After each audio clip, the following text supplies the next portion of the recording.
Bienvenue à cette nouvelle vidéo, nouvel entretien dans la neuvaine. C'est le 6e jour. Alors, je souhaite la bienvenue aux gens qui sont ici pour la première fois. Et puis, partout là, sur Internet, YouTube, des personnes qui suivent la retraite ou qui, sur cette vidéo-là. C'est une retraite qui se déroule du 15 août au 22 2021 au sanctuaire Marie-Reine des Cœurs. Alors ça, c'est au Québec, à Chertsey, parce qu'il y a Chertsey en Angleterre aussi, là, mais c'est Chertsey au Québec. Juste pour vous dire un petit mot quand même, le sanctuaire, c'est en 1926, c'est mademoiselle Emma Curotte qui reçoit en héritage la terre de ses parents. Et c'est devenu un domaine consacré à Marie. Elle en a fait un centre de pèlerinage. Et la première chapelle est construite en 1931 avec l'aide de l'abbé Victor, qui est curé de Sainte-Sophie-les-Laurentides. Donc, c'est un très bel endroit. C'est dans les Laurentides, au Québec. Et sur le terrain, il y a 5 chapelles, un chemin de croix dans la montagne, il y a des sentiers et surtout un très beau lac où on peut se baigner.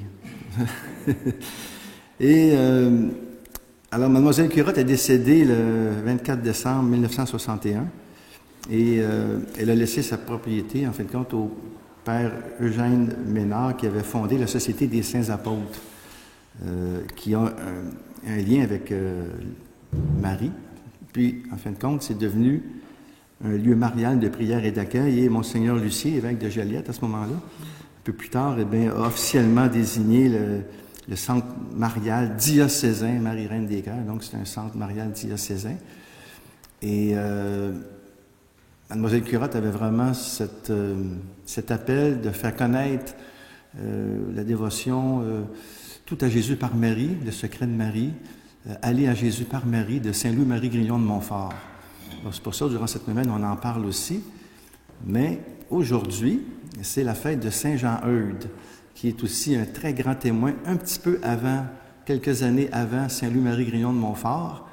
Et je trouve ça important de prendre justement cet entretien pour vous le faire connaître et découvrir sa spiritualité, d'autant plus qu'il était le premier à créer un office, une messe pour le cœur de Marie et le cœur de Jésus.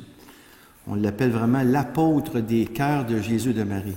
Et même des fois dans ses écrits, il écrit le cœur de Jésus de Marie. Des fois, il ne dit pas les cœurs, il dit le cœur de Jésus de Marie pour dire comment que les deux sont unis. Et sa fête, c'est le 19 août. Alors, je trouve ça important. Et le thème, justement, c'est du cœur de Marie au cœur de Jésus. Et alors, je vais faire un bref survol de sa vie, puis après ça, on va entrer dans sa spiritualité. C'est très important d'aller vers ces témoins-là qui sont reconnus par l'Église. Ce sont des saints qui ont une grande influence, et puis encore aujourd'hui, hein, la messe du Sacré-Cœur, du cœur immaculé de Marie, c'est inspiré de Saint Jean-Eudes. Alors, c'est pour ça que je vous en parle. On l'a nommé le Saint Vincent de Paul de la Normandie. Saint Vincent de Paul, je pense que tout le monde le connaît. Complètement donné aux pauvres et tout ça, mais lui, c'est un peu la même chose. Je vous en parlerai. C'est un prédicateur très fervent aussi, très attaché à Jésus et à Marie. Et dans sa fête, le 19 août, on le présente comme celui qui annonce l'incomparable richesse du Christ dans son oraison de la messe. C'est un enfant de Marie parce qu'il est né en 1601 en Normandie et ses parents, après 3 ans de mariage, n'avaient pas d'enfants. Et ils ont fait un pèlerinage à Notre-Dame de la Recouvrance, justement pour avoir un enfant. C'est ainsi qu'elle est devenue enceinte et puis le futur enfant a été offert à Jésus et à Marie. Ça fait penser un petit peu à moi, mais là, je ne suis pas Saint-Jean-Eudes, mais je l'ai dit, je pense, le premier entretien, mon cheminement, ma mère, justement, m'a consacré à Marie. Elle était baptisée le 8 décembre. C'est sûr que quand on est porté par la prière des parents comme ça, eh bien, Marie devient très importante dans nos vies. Hein, Alors, il n'y a pas beaucoup d'instructions, puis dans ce temps-là, on communiait très rarement, mais vers l'âge de 12 ans, il s'intéresse à Dieu. Et encore là, je vous le dis parce qu'il y en a qui me disent tout le temps, est-ce que tu prends ça là? C'est dans mon livre, là, Les Saints, c'est foi admirable. Là-dedans, j'ai beaucoup de témoins, alors je puise dans ce que j'ai écrit. Et à 14 ans, il va commencer des études chez les Jésuites à Caen, en Normandie. Caen, alors c'est C-A-E-N. Et il va passer quasiment toute sa vie là. Hein, Alors, il pense être fait pour être jésuite, mais en fin de compte, c'est pas ça que le Seigneur, il l'appelle pas chez les jésuites. Il va découvrir un institut qui est nouveau, qu'on appelle l'Oratoire, qui est l'Oratoire de Jésus, qui est fondé par Pierre de Bérulle en 1611. Puis ils ont ouvert une maison à Caen, et lui, il va aller là. C'est une société de prêtres qui vivent en communauté et qui veulent contribuer au renouveau spirituel du clergé. Et Jean Eudes est séduit par cette société-là qui ne fait pas de vue de religion. D'ailleurs, quand il va fonder les eudistes, c'est un peu la même chose aussi. Ça va être un institut, ils ne font pas de vue de religion, mais ils vivent en communauté aussi, et qui insistent beaucoup sur le ministère du prêtre en se référant à Dieu par Jésus et par Marie. Et alors, il se rend à Paris dans cette congrégation sacerdotale, puis il est accueilli par le cardinal de Bérulle qui va devenir son maître spirituel. Et là, ça va être les missions puis les séminaires qu'il va fonder. Il est ordonné prêtre en 1625. Et vous voyez, alors que Guignon de Montfort, c'est autour de 1700 dans ce coin-là, donc c'est avant.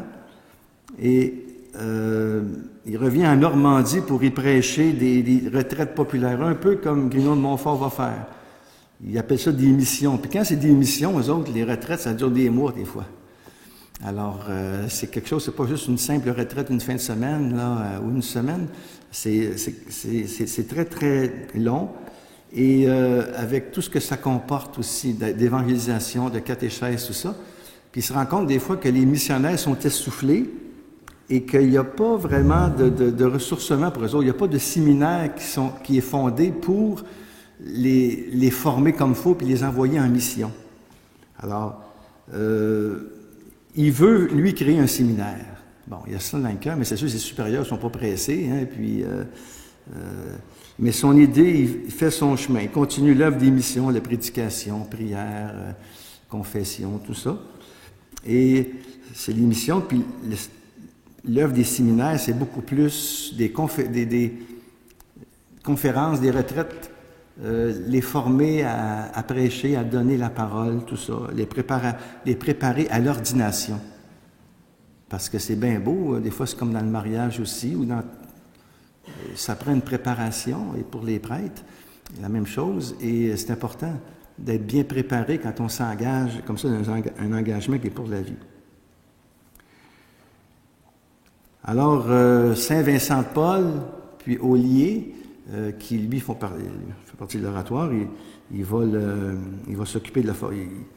Ils vont le persuader pour qu'il s'occupe de la formation des prêtres. Bon, c'est pour vous. Bon, en tout cas, on ne va pas passer trop de temps là-dessus parce que ça fait un peu court, là, mais c'est bon de camper le saint dans son milieu, puis qu'est-ce qu'il a fait. Ça va d'arriver dans sa spiritualité. Et dans le clergé, dans l'esprit du Concile de Trente, là, parce que c'est ce concile-là qu'il y a eu.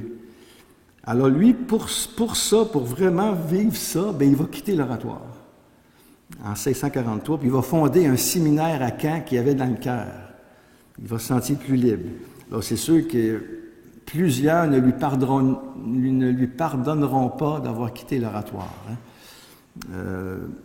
D'autant plus qu'il va créer la congrégation de Jésus de Marie. Tu sais, tu quittes une communauté pour en fonder une autre. Des fois, il y en a qui n'aiment pas bien ça. Mais le Seigneur, c'est pas comme ça qu'il fonctionne. Il lance un appel et puis, à travers des fois nos limites, nos jalousies, nos envies, tout ça, ben le royaume, il s'établit quand même puis il fait son chemin. Mais il faut s'attendre d'avoir des obstacles quand on fait quelque chose. Si vous voulez être tranquille, restez assis, tranquille chez vous, puis faites rien. Alors c'est sûr, normalement, vous allez être plus tranquille. Mais quand on veut que le règne de Dieu arrive, quand on fait des choses, des fois extérieures, mais il faut s'attendre à être contesté, à ne pas être compris. Et puis, si c'est l'œuvre de Dieu, ça va faire son chemin. Hein? Puis, si ce n'est pas l'œuvre de Dieu, mais pour toi, c'est une belle expérience d'humilité, hein, qui est la vertu par excellence pour la prière et pour la sainteté aussi. Tu sais. Alors, il va fonder la congrégation de Jésus et de Marie, qu'on dit les eudistes. Je connais bien Saint-Jean-Eudes parce que j'ai travaillé avec les eudistes. J'ai longtemps donné des retraites à Chamboisé, Chamboisé, c'est aussi au Québec, là, dans l'Outaouais, tout près de Gatineau. Il y a à peu près 15 maisonnettes, des ermitages dans la forêt. Et puis, donner des retraites là d'une semaine, tout ça, c'est vraiment beau. J'appelle ça la cathédrale de la nature. Surtout l'hiver, c'est pas besoin d'aller au désert. Là, fond, tout est blanc. Et puis, il n'y a pas de mouches l'hiver, c'est ce qui est intéressant aussi. Mais en tout cas, il y a d'autres problèmes. Mais c'est un lieu très beau aussi. Mais ça a été vendu parce que, comme beaucoup de communautés, ça vieillit. Et puis, ils ne pouvaient pas prendre en charge. Alors, mais c'est pour ça que je connais Jean-Eudes et c'est pour ça que j'ai voulu lui rendre hommage dans le livre, parce que je ne peux pas parler de tous les saints. Il y en a à peu près 10 000, là, tu sais, mais il y en a qui sont plus connus, mais dans le martyrologe, dans le sanctoral de l'Église, on peut en compter quasiment 10 000. Alors, on n'en finirait plus. Et alors, il va créer les Eudistes, puis la congrégation, c'est selon les mêmes principes que l'oratoire. On ne fait pas de vœux, mais on mène une vie communautaire. Puis là, il va établir avec ses prêtres plusieurs séminaires en Normandie et en Bretagne. Donc, ils vont former les prêtres. Et il va fonder aussi la congrégation Notre-Dame de Charité qui est destinée à recevoir les prostituées, qui en scandalise plus d'un. Et de cette congrégation va naître la congrégation du Bon Pasteur d'Angers. Ça, c'est très, très typique à Saint-Jean-Eudes. Encore là, c'est comme Grignon de Montfort. Souvent, on les voit parler du cœur de Jésus, du cœur de Marie, puis tu sais, la dévotion, mais c'est dans leur vie, ils sont toujours très sensibles aux plus pauvres et aux plus délaissés. Et Jean-Eudes doit s'occuper beaucoup de ceux qui ont la peste, qui meurent seuls. Il va les prendre, les enterrer, prier pour eux. Et puis, à un moment donné, un soir, il faisait noir, alors un pestiféré est mort, il le prend, il va le bénir, il revient. Puis, il y a une femme dans une rue, les épaules dénudées, légèrement vêtue. Et puis, alors, monsieur, voulez-vous passer la nuit avec moi? Vous avez l'air seul. Et puis, alors, Jean-Eudes, ben, il dit, je suis prêtre. Ah là, la femme, elle dit, oh, excusez, puis tout ça. Puis là, après, il s'en va. Puis après, c'est, on sait bien, vous autres, les prêtres, l'Église, vous êtes des purs, vous êtes des saints, on sait bien. T'sais. Lui, ça le fend le cœur parce qu'il se rend compte comment l'Église juge les prostituées, les drogués, les personnes qui sont marginales. Et souvent, ces filles-là, c'est ce qu'ils ressentaient de ces hommes d'Église-là, c'est un dédain. T'sais, tu peux quand même leur parler, puis tu n'es pas obligé de coucher avec elles, là, mais tu peux au moins bénir, il dit, je vais prier pour toi. Et Jean-Eudes, lui, il était bien correct, mais ça l'a vraiment touché au cœur, ça, de voir comment ils ont une très mauvaise image de l'Église. Alors, il va s'occuper, il va fonder une maison, parce que dans ce temps-là, il y a beaucoup, beaucoup de morts, il y a beaucoup de maladies, puis il y a des guerres, en tout cas. Puis beaucoup de femmes se retrouvent seules, puis ils n'ont pas le choix pour se prostituer, sinon ils ne mangeront pas. Alors, lui, il veut les sortir de la misère et il va fonder justement cette communauté-là, Notre-Dame de la Charité, qui va devenir l'Institut du Bon Pasteur d'Angers. C'est très important, ça, mes amis, parce que c'est pas parce qu'on aime Marie, l'Immaculée, qu'on va dédaigner les personnes qui ne sont pas, selon nos yeux, pures. Vous comprenez le danger? Au pied de la croix, il y avait Marie-Madeleine et Marie. Et Marie a toujours accueilli Marie-Madeleine. Elle l'a prise comme une sœur. Marie ne regarde pas, elle, le péché ou ce que tu vis, ce qu'elle regarde, c'est le Christ en toi. Et elle veut ton salut. Mais pour ça, il faut avoir un cœur tendre et miséricordieux, une ouverture aux gens qui souffrent dans le monde, les délaissés. Et c'est ça. Je trouve que c'est un bel exemple pour nous, en tout cas. Hein. Donc, c'est vraiment un homme d'action, comme on voit, mais c'est un homme de prière aussi, qui va être admiré par les uns, mais jalousé par les autres.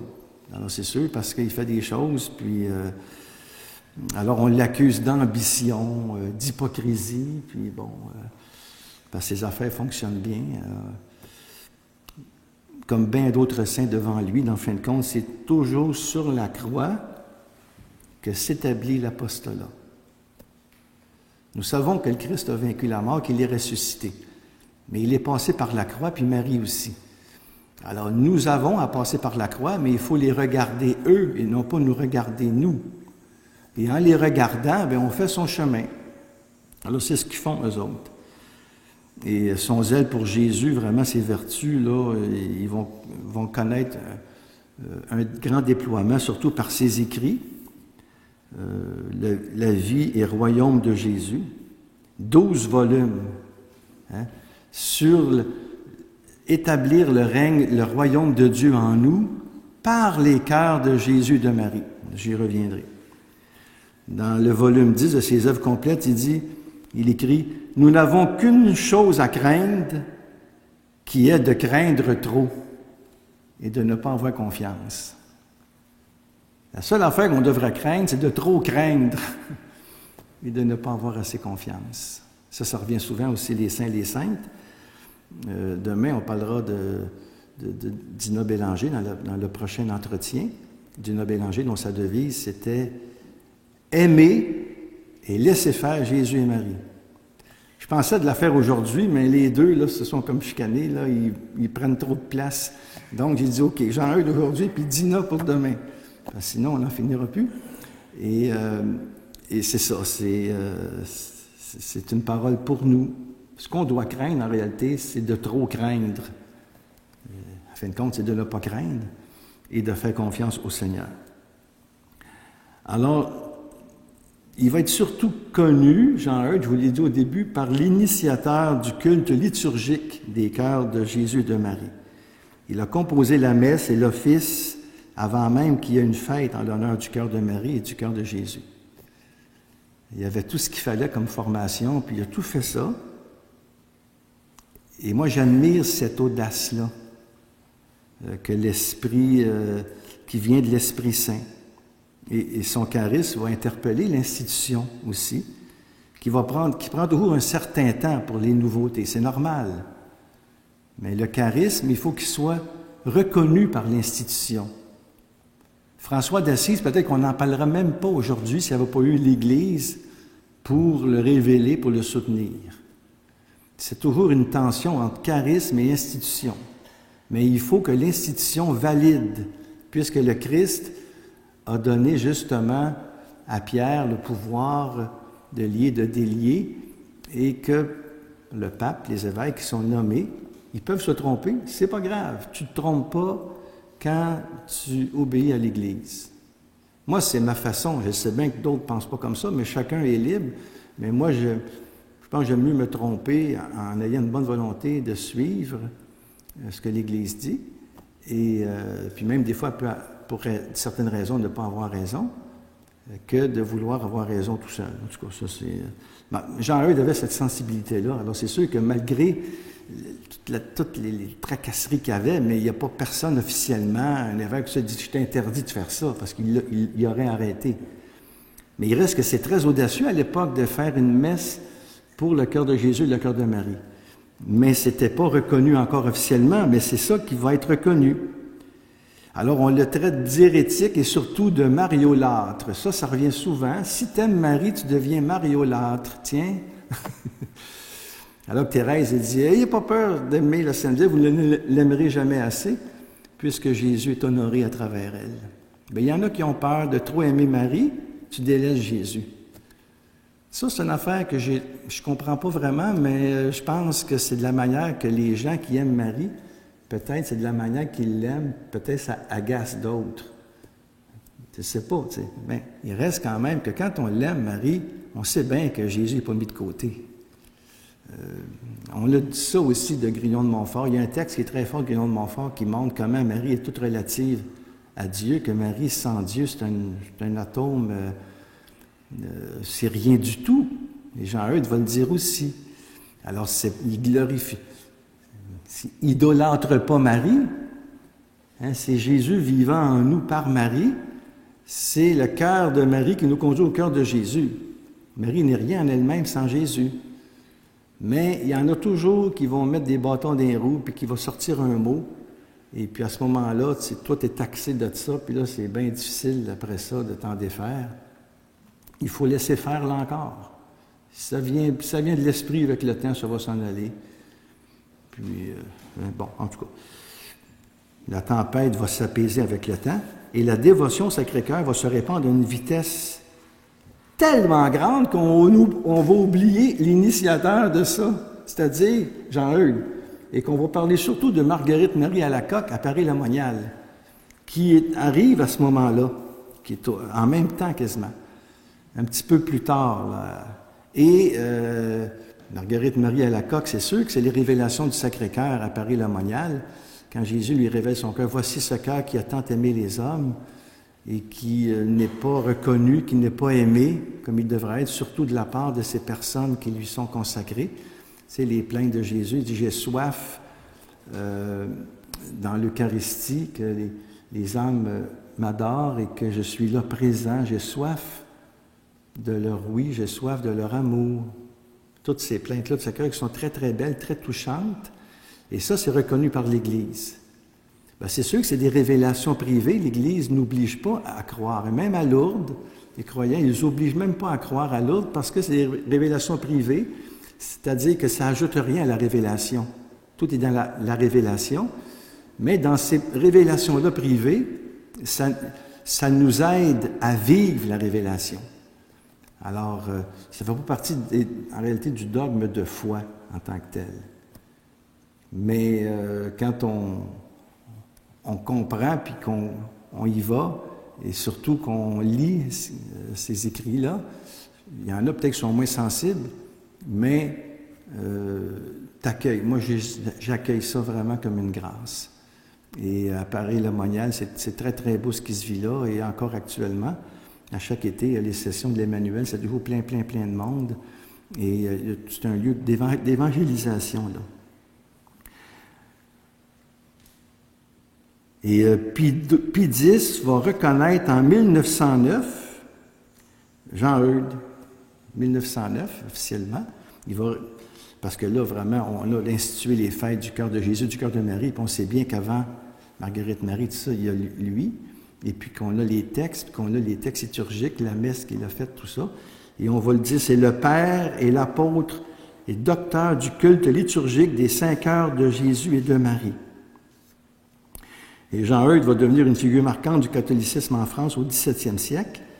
Et alors, ses ouvrages sont souvent réédités, 12 volumes sur justement les œuvres complètes, puis Vie et royaume de Jésus. Et Jean-Eudes insiste beaucoup dans ses écrits sur l'appartenance à Jésus. On appartient à Jésus. Alors, il invite les chrétiens, surtout les prêtres de sa congrégation, là, à former Jésus en eux. Ça revient souvent. Laissez Jésus se former en nous. Guénon de Montfort va faire la même chose, mais il va passer par Marie, qui est le moule de Dieu, où Dieu a pris forme, et par elle, Dieu se forme en nous. Il va faire la même chose aussi, Jean-Eudes. Il y a une intuition qui est là, qui vient typiquement de la France, de l'École française de spiritualité, qui va envahir le monde aussi. Mais ce sont des saints de notre langue, de notre culture, parce que nous venons de la France, nous aussi. Et Jean-Eudes aurait très pu venir au Québec. On avait François de Laval, qui est dans la même époque, qui se connaissait. On a eu Catherine de Saint-Augustin. Je pense d'ailleurs que c'est Jean-Eudes qui a eu de la direction spirituelle à Catherine de Saint-Augustin, puis que c'est lui qui l'a envoyé au Canada. Marie de l'Incarnation, Marguerite Bourgeois, Jeanne Mance, tout ça. Alors, c'est de ça. C'est que nous, au Québec, entre autres, on a à laisser former Jésus en nous. Alors, mais ailleurs, partout, mais nous, ça a été, c'est ça. À être des missionnaires de la divine miséricorde. C'est comme ça que Jean-Eudes dit. Bien avant, quand même, que Thérèse en parle, avant que Sœur Faustine et tout ça. Alors, c'est... Et le regard de Jean-Eudes ne s'éloigne jamais du mystère de l'incarnation. Dieu fait homme, qui nous donne son cœur. Et sa prière, lui, dire ça en 4 points, sa prière, c'est comme une symphonie en 4 temps, qui se résume en 4 verbes. Premier, c'est adorer. Adorer en contemplant le mystère de Dieu. Premier temps de sa symphonie. Deuxième, après l'adoration, c'est rendre grâce en reconnaissant les dons de Dieu. On adore le mystère de Dieu, on rend grâce des dons qu'il nous donne. Troisième temps, on se laisse envahir par la miséricorde. Il ne s'agit pas de faire, mais c'est de se laisser faire. Il ne s'agit pas nécessairement de comprendre, mais de se laisser prendre. C'est ça l'adoration, c'est ça l'oraison. C'est un cœur à cœur où Jésus se forme en nous. On le laisse habiter en nous, on le laisse nous former. On le laisse prendre toute la place. Et quatrième point, c'est se donner en Jésus en étant son témoin pour la mission. Alors, et dans un excès d'amour, il est très familier avec Jésus, puis il y a des excès d'amour incroyables, de désir. À un moment donné, il écrit, il dit, « Ô l'objet de tous mes désirs, Jésus, accroissez en moi ce désir que vous m'avez donné de vous aimer, mais accroissez-le tellement que désormais je languisse incessamment du désir de votre amour. » Plus tu désires Jésus, plus tu vas le désirer de nouveau. Mais des fois, on est dans la nuit et on ne le désire pas. Mais si tu souffres de ne pas le désirer, c'est déjà un désir. Seigneur, je désire le désir. Hein? Et quand on vit la raison, l'adoration dans une grande aridité, mais c'est le désir à l'état pur, puisqu'on n'est pas là pour des consolations, il n'y en a pas. On est là pour lui seul parce qu'on l'aime, on le désire au-delà de tout senti, au-delà de tout sentiment. Donc c'est dans la pureté totale de la foi. C'est dans l'oraison que les apôtres sont formés. C'est l'école de la sainteté. C'est là le secret de la sainteté. C'est pour ça que Marie, c'est une femme d'oraison, d'adoration, qui, elle, quand on est dans l'adoration, elle nous forme, elle nous donne à Jésus.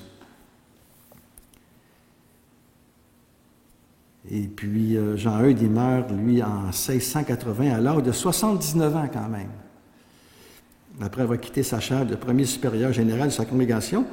Puis il est canonisé en 1925. Savez-vous, en même temps de qui? En même temps d'une autre jeune normande, Thérèse de Lisieux. Les deux sont canonisés en même temps. Et notre cher Jean Eudes, il y a un texte que je trouve très beau, mais simplement pour résumer, là, pour vous dire que le fondateur, en réalité, de la Compagnie Jésus de Marie, déjà, la congrégation dit, on les appelait les Eudistes parce que c'était Eudes, c'était plus simple, c'est comme ça que c'est resté, là. Mais c'est toujours d'honorer Jésus en Marie et Marie en Jésus. Tu ne sépares pas les deux. C'est pour ça que lui, les deux cœurs, constamment, il en parle. Et même Thérèse de Lisieux affirmait que Marie nous aime comme Jésus nous aime. On a dit ça, elle dit dans son poème, « Marie, tu nous aimes comme Jésus nous aime. » Et pour Jean Eudes, Marie nous aime comme elle aime Jésus. Marie nous aime comme elle aime Jésus. Donc, elle voit Jésus en nous. C'est fort, ça. Donc, la dévotion à Marie nous ramène toujours au mystère de l'incarnation, à ce lien intrinsèque de Jésus à sa mère. Et là, c'est le texte que je veux vous lire, tiré des œuvres complètes de Jean Eudes, le volume 1, là. Et ça ressemble à Marie-Guillaume de Montfort, hein? C'est tout dans la même dynamique. Il dit, « Il nous faut regarder et adorer son Fils en Marie, et n'y regarder et adorer que lui. Il nous faut regarder et adorer son Fils en elle, en Marie, et n'y regarder et adorer que lui. Car c'est ainsi que Marie veut être honorée, parce que d'elle-même et par elle-même, elle n'est rien. Mais son Fils Jésus est tout en elle. Il est son être, sa vie, sa sainteté, sa gloire, sa puissance, sa grandeur. » Fin de la citation de Jean Eudes. Tu vois, là? C'est ça, une âme mariale. Jésus en premier, mais c'est Jésus en Marie. et t'adores et tu regardes Jésus en Marie. Et ainsi, tu honores Marie, parce que tu aimes son Fils et c'est ce qu'elle veut. Marie n'existe que pour donner Jésus. Et c'est pour ça que Jean-Eudes dit, son Fils Jésus est tout en elle. Jésus, pour Marie, c'est son être, c'est sa vie, sa sainteté, sa gloire, sa puissance. En tout cas, vous allez voir, vous avez certainement vu des prières de Jean-Eudes, c'est tout très fort, et il dit, le Seigneur, c'est le cœur de mon cœur, l'âme de mon âme, la vie de ma vie. Il y a des textes très, très, très, très beaux, très, très, très forts. Alors demain, on verra justement, on va faire une prière quand même pour terminer. C'est une consécration aux deux cœurs, justement. Hein? Et demain, on verra quand même Dina Bélanger, parce qu'elle, c'est une des nôtres, née à Québec, et puis décédée en 1929. Elle est née l'année même de Thérèse, 1897, et elle a vécu, elle, profondément les deux cœurs. Parce que Jésus va lui donner son cœur. Il y a un échange des cœurs. C'est arrivé avec Marguerite Marie aussi. Des fois, Jésus échange le cœur. Mais ces mystiques-là le vivent des fois concrètement. Bien, dans leur âme, ils ont comme une vision. Et Jésus prend son cœur de Dina, mais Dina, Jésus passe par Marie pour lui donner son cœur. C'est très beau, c'est très original. C'est la seule qui est comme ça. Et Dina Bélanger, elle a vécu profondément dans la divine volonté, vraiment, une sorte d'incarnation mystique dans la Trinité. C'est une très, très grande mystique, et c'est pour ça qu'elle est béatifiée d'ailleurs assez rapidement, malgré tout, parce qu'elle a été béatifiée en 1993 par le pape Jean-Paul II. Et sa cause de canonisation est à Rome. Puis c'est une des nôtres, c'est la première d'ailleurs, la première vraiment sainte née à Québec même. Alors, il faut connaître nos témoins aussi. Et c'est dans la ligne, justement, c'est pour ça que c'est dans la suite du cœur de Marie au cœur de Jésus. Alors, je vous invite à être là pour le prochain entretien, si vous êtes disponible. Sinon, bien, comme je vous disais, on l'a en ligne, ça va être sur le site aussi, le site du sanctuaire, et puis ça va être dans ma chaîne YouTube aussi. Et puis des fois, bien, si vous voulez avoir plus, bien, il y a mon blog. Moi, j'ai un site web, jeangauthier.com. Alors, dans le blog, il y a beaucoup d'articles, des fois sur Jean-Eudes, tout ça, j'en ai 600 actuellement, là, parce qu'au fil, ça fait 10 ans que je tiens ça. Tout est gratuit, il n'y a pas besoin de s'abonner, puis on prend ce qu'on veut. Et puis c'est là, chacun fait son possible, chacun fait sa mission, et puis c'est disponible. Alors, dans un acte intérieur qu'on fait tout simple, hein, simplement écouter cette prière, je ne la lirai pas tout au complet, elle est plus longue, mais c'est la consécration aux deux cœurs, le cœur de Jésus et le cœur de Marie.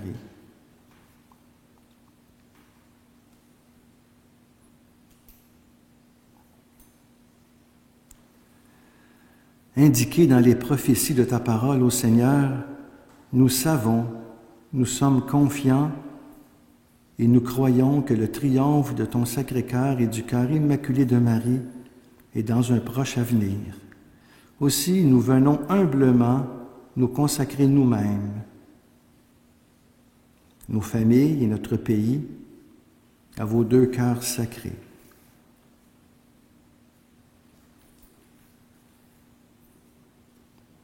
Nous croyons que vos deux cœurs saints, maintenant, ne résisteront pas à nos soupirs et à nos besoins, mais dans leur flamme aimante, ils nous entendront et ils viendront à nous pour guérir nos plaies profondes et nous apporter la paix.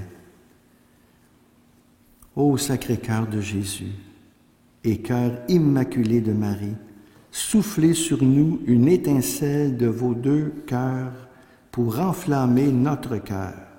Faites de notre nation la demeure parfaite de votre sainteté, demeurez en nous et nous en vous, afin qu'à travers l'amour de vos deux cœurs, nous trouvions la paix, l'unité et la conversion. Amen. Notre Père qui es aux cieux, que ton nom soit sanctifié, que ton règne vienne, que ta volonté soit faite sur la terre comme au ciel. Aujourd'hui notre pain de ce jour, pardonne-nous nos offenses, comme nous pardonnons aussi à ceux qui nous ont offensés. Et ne nous laisse pas entrer en tentation. Je te salue Marie, pleine de grâce, le Seigneur est avec toi. Tu es bénie entre toutes les femmes, et Jésus, le fruit de tes entrailles, est béni.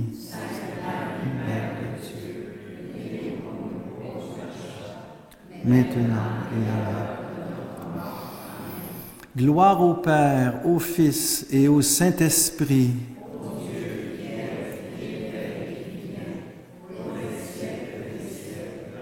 Amen.